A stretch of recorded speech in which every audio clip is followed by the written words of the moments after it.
menurut Al-Quran mereka ditempatkan dalam neraka dulu, masuk neraka, dalam tanda kutip tadi, dicuci sampai habis dosa-dosanya, lalu kemudian dia baru masuk surga untuk eternity tadi.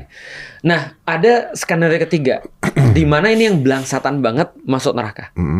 Yang orang-orang nggak beriman, yang nggak punya akun gitu kan ya, dan orang-orang yang nggak punya akun yang bener-bener parah kejadian di dunia. Nah itu masuk neraka bergenerasi-generasi atau eternity. Nah makanya aku secara pribadi gini misalnya, contoh ya.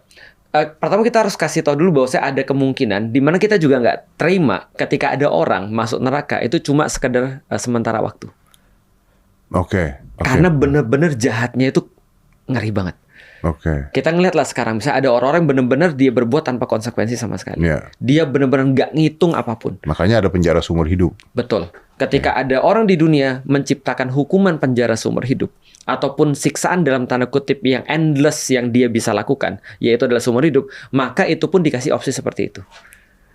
Aku secara pribadi berharap tidak.